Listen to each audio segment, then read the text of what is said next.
Hello students, today we will be discussing our next periodic property called electron gain enthalpy. Definition के साथ start करेंगे. What is the definition for electron gain enthalpy? Definition wise, electron gain enthalpy is the energy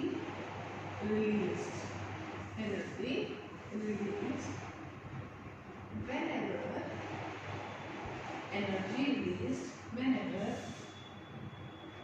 an extra electron is added to an isolated gaseous atom. Right? What is electron gain enthalpy? Electron gain enthalpy is the energy released whenever an extra electron is added to an isolated gaseous atom. फिर से देखिए बेटा definition में किसको ध्यान में रखना है. First thing it is the energy release. हमने प्रीवियस जो पीरियोडिक प्रॉपर्टी की थी उसमें ionization energy was the energy required. यहाँ हम कहेंगे energy release. Electron gain enthalpy is the energy release. कब? Whenever an extra electron is added. वहाँ हम इलेक्ट्रॉन को रिमूव करवा रहे थे, यहाँ हम बच्चों इलेक्ट्रॉन को ऐड करवा रहे हैं. The energy release whenever an extra electron is added to an again isolated gases atom. ये सेम आयोनाइजेशन एनर्जी में भी जब हम इलेक्ट्रॉन निकाल रहे थे तो आइसोलेटेड गैसेस एटम से निकाल रहे थे, और इलेक्ट्रॉन गेन एंथैल्पी में हम ऐड कर रहे हैं तो वो हम ऐड भी किसमें कर रहे हैं? आइसोलेटेड गैसेस एटम में ऐड कर रहे हैं. इसको बेटा अगर हम रिप्रेजेंटेशन देना चाहें तो x gases isolated gases atom में आप क्या कर रहे हो? एक्स्ट्रा इलेक्ट्रॉन ऐड कर रहे हो और क्या बना रहे हो? X minus gases. Isolated gases atom में इलेक्ट्रॉन ऐड करके हमने एक्स माइनस बनाया. बेटे इस प्रोसेस में जो एनर्जी रिलीज हुई उसे ही आपने क्या कहा? Electron gain enthalpy. Energy release हुई उसे ही हमने क्या कहा? Electron gain enthalpy. ठीक है. अब एक बात याद रखना कि electron gain enthalpy has negative values, है ना. इलेक्ट्रॉन गेन एंथैल्पी की नेगेटिव वैल्यू होती है. नेगेटिव वैल्यू मतलब ये जो नेगेटिव है ये क्या इंडिकेट करता है? Indicating that the energy is being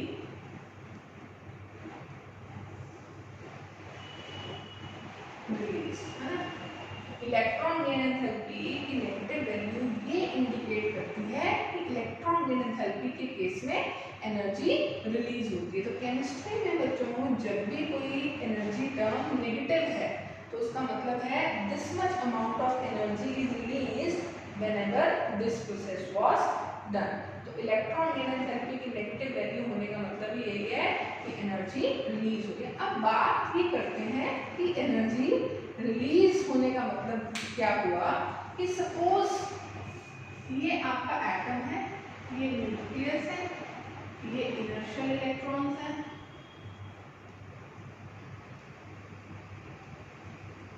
ये इनर्शियल इलेक्ट्रॉन है, ये आउटरमोस्ट इलेक्ट्रॉन. आपने क्या किया? आपने कहा ये हमारा आइसोलेटेड गैसेस एटम, ठीक है, अकेला पड़ा हुआ गैसेस एटम है. ये हमारा आइसोलेटेड गैसेस एटम है. अब आप क्या कर रहे हो? इस आइसोलेटेड गैसेस एटम में ये एक्स्ट्रा इलेक्ट्रॉन को ऐड करो, है ना. You are adding an extra electron to an isolated gaseous atom. अब होगा क्या? जैसे ही इलेक्ट्रॉन बच्चों इसमें एंटर करने की कोशिश करेगा, जैसे ही ये इलेक्ट्रॉन इस एटम में आइसोलेटेड गैसेस एटम में एंटर करने की कोशिश करेगा तो दो तरह के फोर्सेस इसको एक्सपीरियंस होंगे. It will experience two types of forces. एक तो कौन सा, अब न्यूक्लियस पर पॉजिटिव चार्ज है तो न्यूक्लियस इसको क्या करेगी, अट्रैक्ट करेगी, है ना। एक इसको फील होगा अट्रैक्शन फोर्स ऑफ न्यूक्लियस, ठीक है। और दूसरा जो ऑलरेडी प्रेजेंट इलेक्ट्रॉन्स हैं सेम चार्ज होने की वजह से, बच्चों सेम चार्ज होने की वजह से ऑलरेडी प्रेजेंट इलेक्ट्रॉन से इसको क्या फील होगा, repulsion, repulsion from the electrons of atom. तो ये जो इनकमिंग इलेक्ट्रॉन है ये दो तरह के फोर्सेस एक्सपीरियंस कर रहा है। कैसे कैसे फोर्सेस, न्यूक्लियस से तो इसको अट्रैक्शन फोर्स एक्सपीरियंस हो रहा है, जबकि ऑलरेडी प्रेजेंट इलेक्ट्रॉन से ये रिपेल हो रहा है, ठीक है। अब कंडीशन क्या है, कंडीशन इज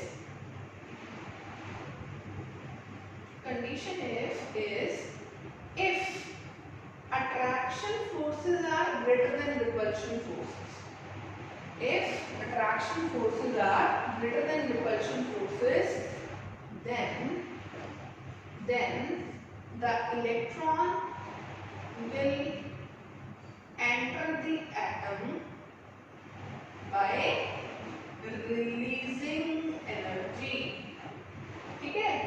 अगर इलेक्ट्रॉन के ऊपर लगने वाली अट्रैक्शन ऑलरेडी प्रेजेंट इलेक्ट्रॉन्स की रिपल्शन से ज्यादा है तो हम कह सकते हैं कि अट्रैक्शन ज्यादा होने से इलेक्ट्रॉन अपने आप ही एंटर हो गया, और अपने आप एंटर हो गया तो स्टेबिलिटी की तरफ जाएगा।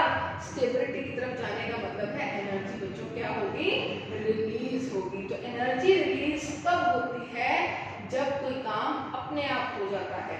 और अपने आप इलेक्ट्रॉन बच्चों कब एंटर करेगा आइसोलेटेड गैसेस एटम में, जब उसके ऊपर लगने वाला न्यूक्लियस फोर्स ऑफ अट्रैक्शन जो है वो रिपल्शन से क्या हो, ज्यादा हो। तो दो बातें ध्यान में रखना, electron gain enthalpy energy release होती है, इसीलिए उसके मैग्नीट्यूड्स कैसे होते हैं, नेगेटिव। नेगेटिव इंडिकेट ये कर रहा है कि प्रोसेस में एनर्जी इज बीइंग रिलीज।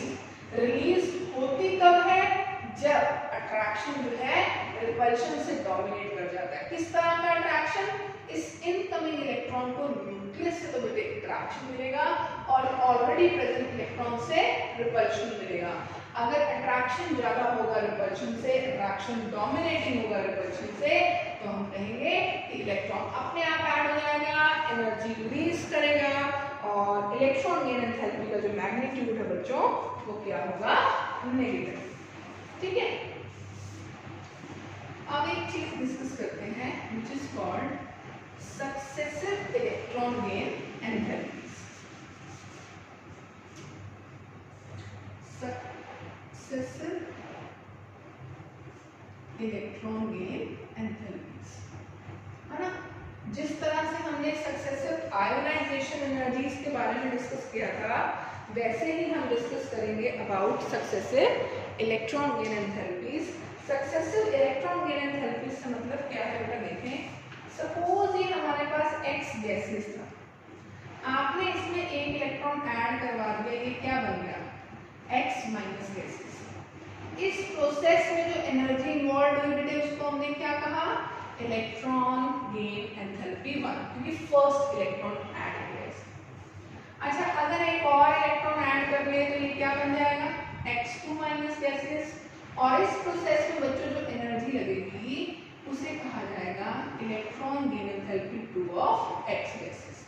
ये थी electron gain enthalpy 1 of x gases, और यहाँ जो लगेगी that would be electron gain enthalpy 2 of x gases. और ऐड कर देंगे, एक और इलेक्ट्रॉन ऐड कर देंगे, इस प्रोसेस में जो एनर्जी लगेगी उसको कहा जाएगा electron gain enthalpy 3 of x gases. तो electron gain enthalpy 1, electron gain enthalpy 2, electron gain enthalpy 3, इन्हें हम क्या कहते हैं, सक्सेसिव इलेक्ट्रॉन गेन एंथैल्पीज। ये क्या है, सक्सेसिव इलेक्ट्रॉन गेन एंथैल्पीज है। एक इलेक्ट्रॉन ऐड करने पर इलेक्ट्रॉन गेन एंथैल्पी 1, 2, 3, ठीक है। हमेशा याद रखना कि जब आप ऑलरेडी नेगेटिवली चार्ज स्पीशीज में ऑलरेडी नेगेटिवली चार्ज स्पीशीज में कोई नेगेटिवली चार्ज स्पीशीज ऐड करवाना चाहिए। पहले से नेगेटिव है, आप जो स्पीशीज उसमें ऐड करवा रहे हो वो भी नेगेटिव है, तो क्या उस नेगेटिव का अपने आप से उस नेगेटिव में आना पॉसिबल होगा? पॉसिबल नहीं होगा, बिकॉज लाइक चार्जेस रिपेल, वो आने वाला नेगेटिव पूरे एटम के आयन के नेगेटिव से रिपेल होगा, अपने आप वो इलेक्ट्रॉन एंटर नहीं हो सकता। उस इलेक्ट्रॉन को एंटर करवाने में इन कंडीशंस में बच्चे हमें एनर्जी देनी पड़ेगी, और एनर्जी देने का मतलब है ना, energy is always required to add an electron to negative ions. Negative ions में एनर्जी, इलेक्ट्रॉन ऐड करने के लिए एनर्जी हमेशा रिक्वायर्ड है। तो आप नोट लगा के क्या लिख सकते हैं कि successive electron gain enthalpies like electron gain enthalpy 2, electron gain enthalpy 3, electron gain enthalpy 4, सबका कैसा मैग्नीट्यूड होगा बेटा? पॉजिटिव मैग्नीट्यूड होगा। पॉजिटिव मैग्नीट्यूड क्यों होगा? Because energy is always required to add an electron to negative charge. तो successive electron gain enthalpy जो है वो कैसी होती है? पॉजिटिव मैग्नीट्यूड में होते हैं, एनर्जी का required. Electron gain enthalpy 1 generally negative, है ना। नेगेटिव कहने का मतलब है energy is released when an electron is added to isolated gaseous. जब भी आप किसी आइसोलेटेड गैसेस एटम में इलेक्ट्रॉन को ऐड करोगे तो एनर्जी रिलीज होगी, इसलिए इलेक्ट्रॉन गेन एंथैल्पी 1 का बच्चों मैग्नीट्यूड कैसा है? नेगेटिव। देखो मैंने क्या कहा, इलेक्ट्रॉन गेन एंथैल्पी 1 का मैग्नीट्यूड जनरली कैसा है? नेगेटिव। लेकिन सक्सेसिव इलेक्ट्रॉन गेन एंथैल्पी इसका मैग्नीट्यूड कैसा है? Positive always. ऑलवेज क्यों कहा? क्योंकि इस ट्रेंड में कोई एक्सेप्शन नहीं है। यहाँ एक्सेप्शंस क्या है? एक्सेप्ट, है ना, except, except alkaline earth metals, है ना। दूसरे तीसरे लेक्चर में मैं आपको बता चुकी हूँ एल्कलाइन अर्थ मेटल्स, इन सब का जनरल कॉन्फ़िगरेशन होता है NH2। Alkaline earth metals general configuration NH2। Nitrogen family, है ना, नाइट्रोजन फैमिली का जनरल कॉन्फ़िगरेशन होता है NH2NP3। And noble gases, noble gases का बच्चों आपको पता है जनरल आउटर कॉन्फ़िगरेशन होता है NH2NP6। तो alkali metals, nitrogen family members, noble gases, ठीक है। इन सब का, है ना, इन सब के लिए, है ना, एल्कलाइन अर्थ मेटल कौन सा बच्चे? बेरिलियम, मैग्नीशियम, कैल्शियम एटसेट्रा, ये alkaline earth metal. Nitrogen family member nitrogen, phosphorus etcetera. Noble gases xenon, proton, है ना, ये नोबल गैसेस। इन सब की कॉन्फ़िगरेशन देखो, fully filled H2 fully filled, P3 half filled, NH2NP6 fully filled. हमने starting के lecture में पढ़ा था half filled fully filled configuration are more stable. तो एक्सेप्शन क्या है? एक्सेप्शन आप यहाँ लिख सकते हैं नोट लगा के कि due to stable electronic configurations addition of electron is difficult. मतलब स्टेबल है तो क्यों इलेक्ट्रॉन ऐड करके खुद को अनस्टेबल करना चाहेंगे? खुद को अनस्टेबल नहीं करना चाहेंगे। तो स्टेबल इलेक्ट्रॉनिक कॉन्फ़िगरेशन होने की वजह से इनमें जो इलेक्ट्रॉन का एडिशन है वो डिफिकल्ट है, जिसकी वजह से ऐसे एलिमेंट्स के लिए इलेक्ट्रॉन गेन एंथैल्पी 1 का मैग्नीट्यूड भी क्या होता है बच्चों? पॉजिटिव होता है। मतलब ये खुद इनमें टेंडेंसी नहीं है इलेक्ट्रॉन गेन करने की, लेकिन अगर फिर भी हम चाहते हैं कि ये स्पीशीज़ इलेक्ट्रॉन गेन करें तो इन स्पीशीज़ को इलेक्ट्रॉन गेन करवाने के लिए हमें एनर्जी जो है सिस्टम को प्रोवाइड करवानी पड़ती है। तो this is about electron gain enthalpy and successive electron gain enthalpies. आगे बात करते हैं factors affecting electron gain enthalpy. ऐसे कौन कौन से फैक्टर्स हैं जो इलेक्ट्रॉन गेन एंथैल्पी को अफेक्ट करेंगे, देखते हैं।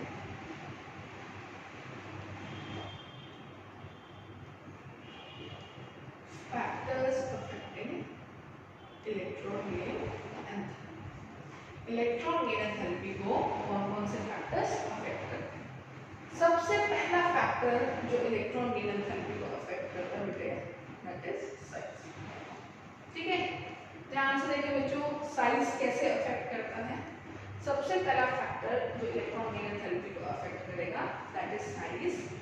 Size is the small hole, है ना, अट्रैक्शन ऑन इनकमिंग इलेक्ट्रॉन, है ना, इनकमिंग इलेक्ट्रॉन पे अट्रैक्शन भी बच्चों ज्यादा होगा। साइज एटम का जितना छोटा होगा, आने वाले इलेक्ट्रॉन पे अट्रैक्शन उतनी ज्यादा होगी। आने वाले इलेक्ट्रॉन पे अट्रैक्शन ज्यादा होने का मतलब एनर्जी जो रिलीज होगी वो ज्यादा होगी। एनर्जी रिलीज ज्यादा होगी तो इलेक्ट्रॉन गेन एंथैल्पी की वैल्यूज नेगेटिव में ज्यादा होगी। तो इलेक्ट्रॉन गेन एंथैल्पी बच्चे ज्यादा कब हो रही है? जब साइज स्मॉल है। तो हम कह सकते हैं कि size and electron gain enthalpies are inversely proportional. फिर से पीरियोडिक ट्रेंड में जाए तो बेटा लेफ्ट टू राइट जाने पर साइज डिक्रीज हो रहा था तो इलेक्ट्रॉन गेन एंथैल्पी इंक्रीज हो जाएगी। साइज डिक्रीज हो रहा था, इलेक्ट्रॉन गेन एंथैल्पी इंक्रीज हो जाएगी। जब हम ग्रुप में बच्चे नीचे आएंगे तो ग्रुप में नीचे आने पर साइज इंक्रीज हो रहा था, साइज इंक्रीज होने का मतलब है इलेक्ट्रॉन गेन एंथैल्पी जो है वो डिक्रीज हो जाएगी। तो factors affecting electron gain enthalpy में साइज और electron gain enthalpy inversely proportional है। साइज जितना कम होता जाएगा इलेक्ट्रॉन गेन एंथैल्पी उतनी बढ़ती जाएगी एंड वाइस वर्सा। दूसरा फैक्टर बेटा जो अफेक्ट करेगा वो करेगा न्यूक्लियर चार्ज, Nc। अब न्यूक्लियर चार्ज ज्यादा, hold of nucleus over electrons ज्यादा। अगर hold of nucleus over electrons ज्यादा, इसका मतलब है इनकमिंग इलेक्ट्रॉन पे भी अट्रैक्शन ज्यादा। इनकमिंग इलेक्ट्रॉन पे अट्रैक्शन ज्यादा तो एनर्जी रिलीज ज्यादा। तो we can say nuclear charge is directly proportional to electron gain enthalpy। ठीक है, तीसरी जो फैक्टर इसको अफेक्ट करता है वो करता है स्क्रीनिंग इफेक्ट। अब स्क्रीनिंग इफेक्ट ज्यादा है ना, Sp ज्यादा तो रिपल्शन ज्यादा। रिपल्शन ज्यादा होने का मतलब है इलेक्ट्रॉन को उस सिस्टम में ऐड करवा पाना डिफिकल्ट और इजी बेटे। Yes, difficult. Why difficult? क्योंकि ऑलरेडी बेटे हम कह रहे हैं कि रिपल्शन ज्यादा है ना। तो रिपल्शन ज्यादा होने का मतलब क्या हो गया कि ऑलरेडी जो इलेक्ट्रॉन्स प्रेजेंट हैं उनमें ही अट्रैक्शन नहीं है, वही एक दूसरे को रिपेल कर रहे हैं। तो इनकमिंग इलेक्ट्रॉन में जो फोर्स ऑफ अट्रैक्शन लगेगा वो भी कम हो जाएगा और उसकी वजह से जो एनर्जी रिलीज होगी इलेक्ट्रॉन गेन एंथैल्पी वो लेस रिलीज होगी। तो अगर मैं कहूँ कि स्क्रीनिंग इफेक्ट ज्यादा होने से इलेक्ट्रॉन गेन एंथैल्पी कम हो गई है तो हम कह सकते हैं screening effect and electron gain enthalpy are inversely proportional. तो बच्चे these are the three factors which affect electron gain enthalpy of an atom. First is size. Size is inversely related to electron gain enthalpy. Second factor is nuclear charge. Nuclear charge is directly proportional to electron gain enthalpy. And third factor is screening effect. Screening effect is also inversely proportional to electron gain enthalpy. लेकिन इसमें कुछ exceptional trends भी देखने को मिलते हैं, वो हम डिस्कस करते हैं अभी।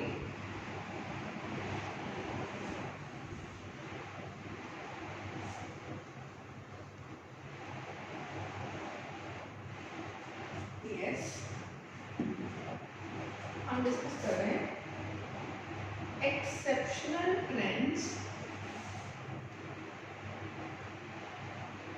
इन electron gain enthalpy. Electron gain enthalpy में एक्सेप्शनल ट्रेंड्स।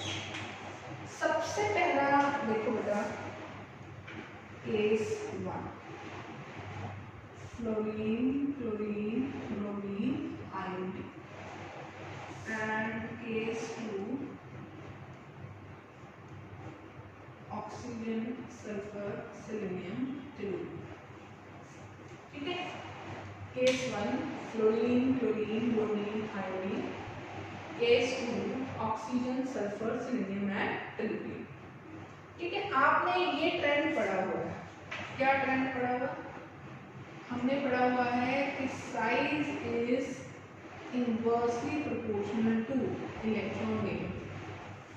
तो आप ऊपर से नीचे आ रहे हो तो साइज बढ़ रहा है, साइज बढ़ने का मतलब इलेक्ट्रॉन गेन एंथैल्पी कम होनी चाहिए। इलेक्ट्रॉन गेन एंथैल्पी कम होनी चाहिए तो मैक्सिमम बच्चों किसकी होनी चाहिए थी? Fluorine. But the actual observed order क्या है? एक्चुअल ऑब्जर्व्ड ऑर्डर है क्लोरीन आगे आ गया है ना, then fluorine bromine and iodine, है ना।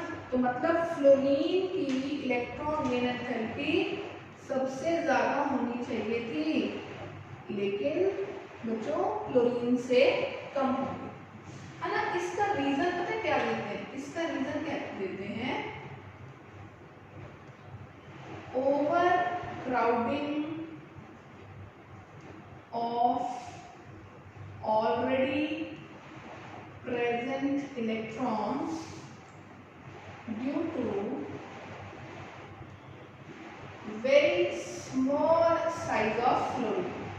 देखो, साइज का छोटा होना तो फेवरेबल होता है इलेक्ट्रॉन गेन एंथैल्पी का, लेकिन फ्लोरीन का साइज इतना ज्यादा छोटा हो गया कि ऑलरेडी प्रेजेंट इलेक्ट्रॉन्स में क्या होने लग गई? ओवरक्राउडिंग। ओवरक्राउडिंग की वजह से रिपल्शन, और रिपल्शन की वजह से आने वाले इलेक्ट्रॉन को उतना अट्रैक्शन फील नहीं हुआ जितना अट्रैक्शन फील होना चाहिए था। इस वजह से फ्लोरीन एक स्टेप ड्रॉप कर जाता है और उसकी जो इलेक्ट्रॉन गेन एंथैल्पी 1 होती है वो क्लोरीन से कम हो जाती है। Same reason is for case 2 also, है ना। ऑक्सीजन का साइज जरूरत से ज्यादा छोटा हो गया। साइज छोटा फेवरेबल होता है, लेकिन यहाँ इतना छोटा हो गया कि ऑलरेडी प्रेजेंट इलेक्ट्रॉन्स में क्या हो गई? ओवरक्राउडिंग हो गई, और ऑलरेडी प्रेजेंट इलेक्ट्रॉन्स में ओवरक्राउडिंग होने की वजह से आने वाले इलेक्ट्रॉन को उतना अट्रैक्शन फील नहीं हुआ जितना होना चाहिए था। लेकिन मजेदार बात यह है कि ऑक्सीजन जो है वो अपनी फैमिली में बिल्कुल बॉटम पे ड्रॉप हो जाती है। फ्लोरीन तो एक ही स्टेप से ड्रॉप हुआ है, ऑक्सीजन बिल्कुल बॉटम पे ड्रॉप हो गई। इसका रीजन ये है कि फ्लोरीन में फिर भी न्यूक्लियर पावर अच्छी है, तो इलेक्ट्रॉन को फिर भी बढ़िया अपनी तरफ अट्रैक्ट कर लेता है। अगर मैं यहाँ कहूँ actual observed order, actual observed order क्या हो जाएगा? सल्फर सेलेनियम टेलुरियम, और बेटे सबसे लास्ट में कौन? ऑक्सीजन। रीजन फ्लोरीन वाला ही, लेकिन जो ड्रॉपिंग है वो ऑक्सीजन की ज्यादा होती है, इससे फ्लोरीन से। तो ये पहला एक्सेप्शनल ट्रेंड है जो हमें इलेक्ट्रॉन गेन एंथैल्पी में देखने को मिलता है। केस 1 और केस 2 की फॉर्म में हमने इसको डिस्कस किया। दोनों का जो रीजन है वो रीजन सेम है। नेक्स्ट बेटे जो एक्सेप्शनल केस आता है वो हम देखते हैं, वो आता है केस 3, है ना। मैं second period of periodic table बच्चों यहाँ ड्रॉ कर रही हूँ। Second period of periodic table देखना। Second period of periodic table, second period of periodic table की बात करें तो यहाँ है lithium, beryllium, boron, carbon, nitrogen, oxygen, fluorine, neon, है ना। ये मैंने सेकेंड पीरियड लिख दिया पूरा। अब आउटर मोस्ट इलेक्ट्रॉनिक कन्फिग्रेशन के लिए, आउटर मोस्ट इलेक्ट्रॉनिक कन्फिग्रेशन। देखना जरा इसके आउटर मोस्ट इलेक्ट्रॉनिक कन्फिग्रेशन क्या होगी। लिथियम की तो हो गई 2s1, beryllium 2s2, 2p1, 2p2, 2p3, 2p4, 2p5, similarly 2p6, है ना। हमने एक्सपेक्टेशंस क्या है इससे, एक्सपेक्टेड क्या है कि जब आप पीरियड में आगे जाओगे साइज डिक्रीज होगा, इलेक्ट्रॉन गेन एंथैल्पी इंक्रीज होगा, ये एक्सपेक्टेड है। लेकिन इस एक्सपेक्टेड ऑर्डर में प्रॉब्लम्स कहाँ आ गई, यहाँ noble gas stable configuration, nitrogen family half field p3 stable configuration and alkaline earth metal beryllium stable configuration. इनकी स्टेबल कन्फिग्रेशन होती है। स्टेबल कन्फिग्रेशन होने से इनकी इलेक्ट्रॉन्स को अट्रैक्ट करने की डेंसिटी बेटा पुअर होती है। अगर इनकी इलेक्ट्रॉन्स को अट्रैक्ट करने की डेंसिटी पुअर है तो हमें इनको सीन से निकालना पड़ेगा। बाकी ऑर्डर ऐसे लिखिए, बाकी ऑर्डर मतलब अगर मैं लिखना हो order of electron gain enthalpy 1, तो ये जिनकी स्टेबल कन्फिग्रेशन है इनको निकाल देना, लिथियम, बोरोन, कार्बन, ऑक्सीजन, निकाल दिया। अब इन तीनों में से, है ना, बेरिलियम, नियॉन और नाइट्रोजन में सबसे कम टेंडेंसी इलेक्ट्रॉन गेन करने की किसकी होगी, नोबल गैस, है ना। नोबल गैस की टेंडेंसी इलेक्ट्रॉन गेन करने की सबसे कम होगी। फिर नाइट्रोजन नॉन मेटल है ना, नॉन मेटालिक कैरेक्टर नाइट्रोजन का ज्यादा है। और आपको पता है जो नॉन मेटल होते हैं उन्हीं की टेंडेंसी होती है बच्चों इलेक्ट्रॉन गेन करने की। तो अगर मैं आपसे कहूं कि बेरिलियम और नाइट्रोजन दोनों की इलेक्ट्रॉन गेन एंथैल्पी तो, है ना, वैसे ही कम है, लेकिन फिर भी अगर मैं नाइट्रोजन और बेरिलियम में से कंपेयर करना चाहूँ तो मैं नाइट्रोजन और बेरिलियम में से कैसे कंपेयर कर सकती हूँ। नाइट्रोजन नॉन मेटालिक है तो नॉन मेटालिक सिस्टम्स की इलेक्ट्रॉन गेन एंथैल्पी फिर भी ज्यादा होगी।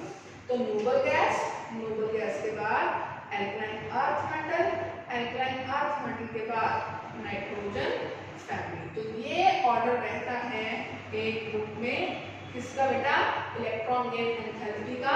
दिस इज द एक्सपेरिमेंटल और एक्चुअली ऑब्जर्व ऑर्डर, ठीक है। तो this is how we have discussed about the exceptional trends which we will be seeing regarding electron gain enthalpy, ठीक है। अब कुछ एक चीजें हम बात कर लेते हैं, रैंडम कई बार पूछ ली जाती हैं, वो डिस्कस करते हैं। जैसे सपोज हमसे डिस्कस किया गया parent atom, cation and anion की बात, ठीक है। X positive, x negative. हमने प्रीवियस लेक्चर्स में ये डिस्कस किया है, जब हम पॉजिटिव से नेगेटिव की तरफ जाते हैं बच्चों तो साइज इंक्रीज होता है। अब साइज इंक्रीज होता है और साइज और electron gain enthalpy inversely related है। साइज इंक्रीज होने का मतलब क्या हो गया, इलेक्ट्रॉन गेन एंथैल्पी डिक्रीज होती है। इलेक्ट्रॉन गेन एंथैल्पी डिक्रीज होती है तो बच्चों यहाँ अगर मैं order of electron gain enthalpy 1 देना चाहूँ बेटे, तो पॉजिटिव वाली स्पीशीज की इलेक्ट्रॉन गेन एंथैल्पी 1 सबसे ज्यादा और देन नेगेटिव। तो this is the order for electron gain enthalpy 1, है ना। एक नोट और लगा लें कि जैसे जैसे positive charge on species increase होगा, जैसे जैसे positive charge on species increase होगा उसका साइज कम हो जाएगा, लेकिन इलेक्ट्रॉन एंथैल्पी बढ़ जाएगी। अगर मेरे पास है आयरन 2+, इलेक्ट्रॉन गेन एंथैल्पी बच्चे मेरे को देना है, तो पॉजिटिव चार्ज बढ़ रहा है तो इलेक्ट्रॉन गेन एंथैल्पी भी बढ़ेगी। और what if the negative charge, है ना, अगर स्पीशीज पे नेगेटिव चार्ज इंक्रीज हो गया तो नेगेटिव चार्ज किस तरह से अफेक्ट करेगा वो भी देख लेते हैं। तो देखते हैं, as the negative charge on the species increases, species पे नेगेटिव चार्ज इंक्रीज हो जाए, जैसे N3 minus N1 minus N. आपको पता है नेगेटिव चार्ज बढ़ने से साइज भी बढ़ जाता है। एटॉमिक रेडियस वाले टॉपिक में हम ये डिस्कस कर चुके हैं, नेगेटिव चार्ज बढ़ने से साइज बढ़ जाता है। और अगर बच्चे साइज बढ़ जाता है तो इलेक्ट्रॉन गेन एंथैल्पी डिक्रीज हो जाएगी। तो यहाँ पर अगर मैं order of electron gain enthalpy की बात करूँ तो ऑर्डर ऑफ गेन एंथैल्पी जो है, साइज कम हो रहा है, इलेक्ट्रॉन गेन एंथैल्पी बढ़ेगी। नेगेटिव चार्ज ज़्यादा होगा तो इलेक्ट्रॉन गेन एंथैल्पी कम होगी। तो बेटा this was our discussion about our further related periodic property called electron gain enthalpy. कई बुक्स में बेटा इलेक्ट्रॉन गेन एंथैल्पी को इलेक्ट्रॉन एफिनिटी भी कहा जाता है। You all know affinity means tendency to attract, है ना, that is called affinity. You have affinity for ice cream, you have affinity for movies, means you are attracted towards that particular thing. तो electron affinity means tendency towards attracting electron, है ना, same ही है, बस thermodynamic convention opposite हो जाती हैं। हम कहते हैं एनर्जी रिलीज होगा तो नेगेटिव, इलेक्ट्रॉन एफिनिटी पुरानी कन्वेंशंस को ओबे करती है, जिसमें उल्टा होता था कि अगर एनर्जी रिक्वायर्ड है तो नेगेटिव, रिलीज्ड है तो पॉजिटिव। तो कहने का मतलब इलेक्ट्रॉन गेन एंथैल्पी और इलेक्ट्रॉन एफिनिटी के मैग्नीट्यूड्स ऑलमोस्ट सेम होते हैं, बस साइन क्या होता है, ऑपोजिट। क्यों? क्योंकि दोनों अलग अलग कन्वेंशंस को ओबे करती हैं। तो बेटा this was our topic electron gain enthalpy. Next जो टॉपिक होगा हमारा वो होगा electronegativity and nature of oxides, जो कि हम आगे आने वाले लेक्चर्स में डिस्कस करेंगे।